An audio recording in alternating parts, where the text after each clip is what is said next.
Hello friends, Kathy Rotes here with Unity Consulting, where we grow people and develop leaders. And that's you. That's you. Thanks for joining me and growing today, challenging your thoughts a little bit. Speaking of thoughts, how do you think? Can you define how you think? Can you teach somebody else how to think? In the world we live in today, in the school system, we're taught what to think. But when are we taught how to think? That whole concept reminds me of meditation and prayer. That's been really hard for me in my life to grasp a hold of this concept and really understand how do I meditate? How do I pray? My husband, every morning, he gets up about 20 minutes before I do. So when he crawls out of bed, that's my snooze. I got 20 more minutes. But he goes into his office and he has a near infrared light. I think that's what it's called. And then he has a meditation app.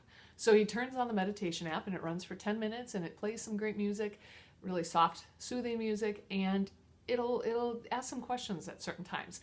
And it always talks about him focusing on his breathing.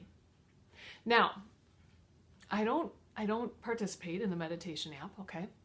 I don't get up 20 minutes earlier to do it. But I thought, okay, focus on your breathing. He says it's quite interesting. Me personally, I would fall asleep during that extra 10 minutes, right? But he said it's interesting because when you focus on your breathing, your mind is focused on something and it doesn't fall asleep.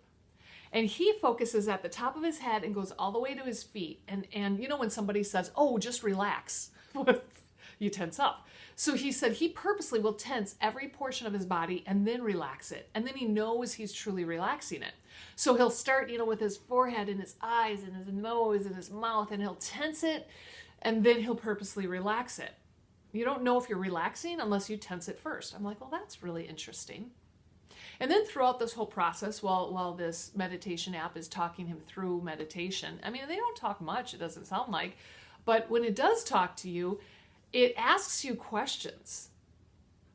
And I thought, wow, there it is. That's how I think.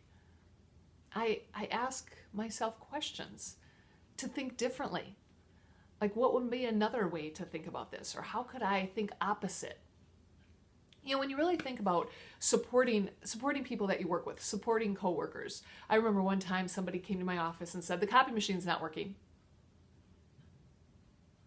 Okay. What should you do about it? And the look I got next was, kind of made me giggle, because the look was like, what do you mean, what should I do about it? I don't know, fix it. Why are you coming to me? I'm not a copy machine person, right? But isn't that kind of what we're taught? In school and such, we're taught what to think. Memorize this and learn this history and memorize these facts, and here's a timetable, and we're taught what to think and we're tested on it. All of the statewide assessments are all about these metrics that are testing what you have memorized in your brain. But when was the last time you attended some kind of class or conference or speaking that got you thinking about who you are, who you want to be, and how you want to think? So next time somebody comes to your office with a problem, ask them a question back. What would you do in this situation? What do you think are some other options? What do you think is the best option? And regardless of what they say, let them run with their idea.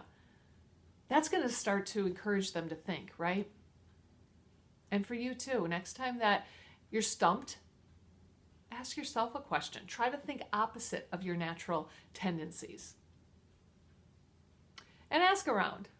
How do other people think? What are their tricks? Please post your comments. I need all your ideas. Thanks for joining me. See you next time.